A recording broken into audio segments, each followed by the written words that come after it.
So hello everyone, সবাই কেমন আছেন? আশা করি সবাই ভালো আছেন। আমিও খুব ভালো আছি। তো চলুন একটি ভিডিও শেয়ার করি আপনাদের সাথে। ভিডিওটি ছিল কিছুদিন আগে ডুমুরিয়া উপজেলার পঞ্চগ্রামে। তো আমরা বোনেরা সবাই মিলে গিয়েছিলাম নামযজ্ঞে, সাথে একটি মাসিমণিও ছিল। তারই কিছু ভিডিও ক্লিপ আপনাদের মাঝে শেয়ার করব।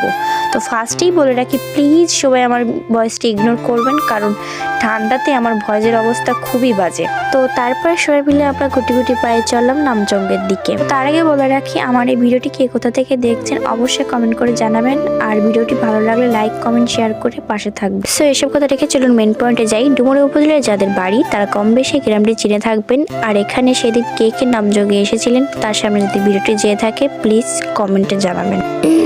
কি ভাবছেন আপনারা আমরা এই গাড়িতে এসেছি?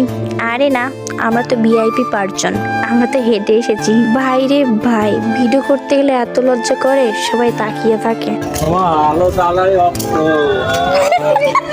কি ভাবছেন আপনারা দাদুটি কি বললো? তো চলুন আমি ক্লিয়ার করি আপনাদের। আসলে আমরা যেহেতু সন্ধ্যায় গিয়েছিলাম নামযজ্ঞে, যার কারণে চারিপাশ খুবই অন্ধকার ছিল, আর ভিডিও করার জন্য আমরা পিছনের ফ্ল্যাশটি অন করেছিলাম, যার কারণে দাদু ফ্ল্যাশটি অফ করতে বলছিল। শুধু দাদুই না, অনেকেই বলছিল ফ্ল্যাশটি অফ করার জন্য।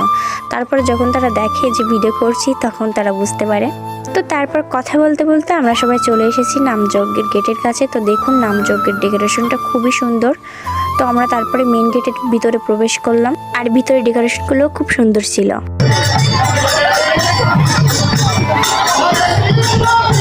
তো তারপরে সবাই মিলে একটু নাম শোনার পরে আবারও গুটি গুটি পায়ে বাজার দিয়ে গেছিলাম। আর যেহেতু শীতকাল সেহেতু আমাদের সবারই সোয়েটার পরা দরকার, আর আমরা বোনেরা সবাই সেম সেম সোয়েটার পরেছিলাম, যার কারণে ভাই বিশ্বাস করেন সবারই ফোকাস আমাদের দিকেই ছিল। তো কথা বলতে বলতে আমরা বাজারের ভিতরে প্রবেশ করলাম, আর এত কথা না বলে চলুন আপনাদের বাজারের ভিতরটা ঘুরে দেখাই।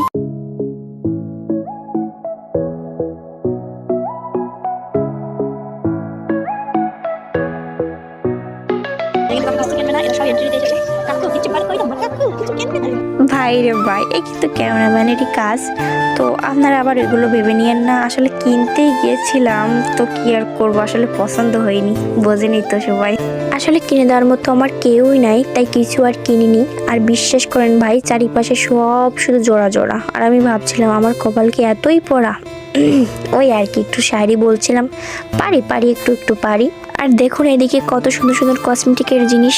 এত ভেবে লাভ নেই আমার, কারণ আমার কিনে দেওয়ার মতো কেউই নাই। আর আপনারা কি একটা জিনিস খেয়াল করেছেন, আমি প্রত্যেক কথায় কেমন শাড়ি বলছি?